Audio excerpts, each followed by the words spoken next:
love never fails. Marriage, which is the pinnacle of all human relationship, has at its center a commitment to love and be loved. And despite all of our distinctions, this type of love and belonging is what we all deeply long for. That's why you two are standing here today. It's so great. I mean, Greg, you finally get to see Alicia, you know? Yeah, I know, right? Yeah. Alicia, Greg, go ahead, take a look at all your friends and family. Yes. They're here to support you and love you and celebrate you. And at moments like this, we are reminded that our ability and our capacity to give and receive love is the very best part of our lives. And so, in marriage, it is magical and magnificent, but of course it is a labor of love, and it does require effort. And so along these lines, author C.S. Lewis, in his book, Four Loves, compares that of the experience and labor of marriage to that of a garden. He highlights that a garden cannot feed itself. It cannot prune its own trees or cut its own lawns. No, a gardener is placed there for these sorts of tasks. The gardener needs to know the type of water each plant needs. And she needs to know also what type of sunlight that the plant needs. And most importantly, the gardener needs a heart that is devoted to watching the garden flourish and grow. Without all the preparation, dedication, and hard work, the garden is not a garden at all. It's merely a wilderness. And its constant need for care bears witness to its glory, full of life, glowing with all sorts of colors, smells, and texture. And so a healthy, thriving marriage is a lot like that of a garden. It doesn't just appear. It requires patience, thoughtfulness, and work. And it needs to be something that is cultivated. And in this case, the garden of marriage, it will always be a team effort, which will require the work of both of you together. It will require patience, and of course, the most powerful tool in this gardening picture will always be forgiveness. And so, Greg and Alicia, above all, in your work toward cultivating a healthy marriage, remain committed at being committed to one another. And as the two of you have already learned, real love is never easy, but it is magical and it is enduring. That's why you two are here today, and that's why we are celebrating this wonderful moment. Marriage, you two, is love walking hand in hand through all of life. It's a promise, a potential made in the hearts of two people which takes a lifetime to fulfill. It's learning to laugh about the silly things in life. I'm sure you two have a fair share of that. You know, we have to remain sane. But it's also learning to discuss big things with tenderness, openness, and vulnerability. In marriage, the aim, the goal, is to bring out each other's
75% is okay.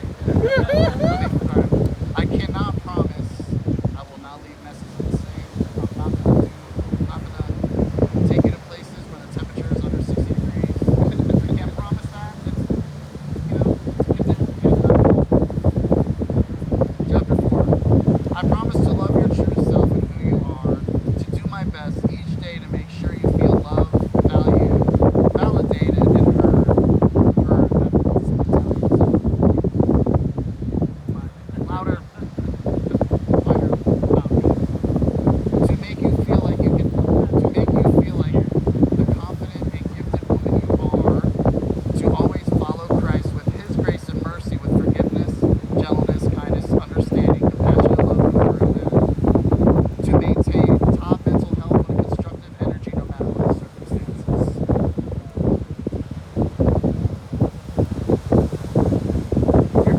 Thanks, bro.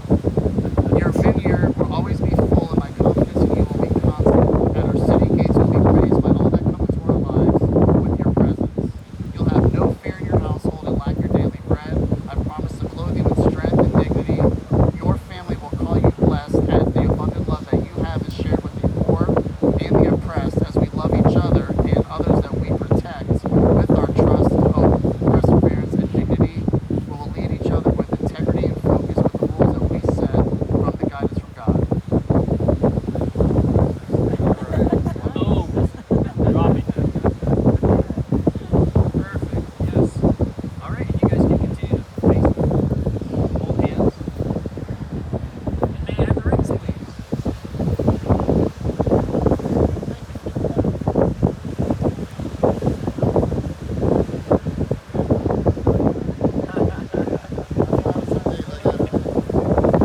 Well, Alicia and Greg, the circle is an emblem of eternity, and the precious metals here are a symbol of what is least tarnished and most enduring.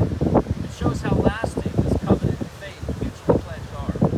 As a circle, this ring has neither a beginning nor an end, so it represents our eternally loving and present God. He is immutable. He never changes. He's the same yesterday, today, and forever. These rings are not only visible reminders of our eternal God and His faithful love for you, they are also reminders of the inner bond, the bond that joins you two together this day as one. They're symbols of your union with Him and your union with one another, and of the godly love which will grow and flourish and develop between both of you as the years pass. The love these rings represent Only in a Florida beach wedding. The love these rings represent is a love that stands in mercy. It is a love that lifts you above circumstances. It is a love that overcomes every problem, soothes heartache, calms fear, and forgives. So with this in mind, Greg, if you would, place this on the ring finger of Alicia's left hand. Yep, that's the one. Got it. Yeah, very good. And then join hands with Alicia and look to her and repeat after me. As a pledge and a token of the covenant between us made, with this ring I thee wed. Yes, nailed it. And Alicia, if you would place that ring on the ring finger. Yes, that's the ring one. Yep. Ring finger of his left hand. Very good. And then join hands with Greg and look to him and repeat after me, Alicia. As a pledge and a token of the covenant between us made, with this ring I thee wed. Very good.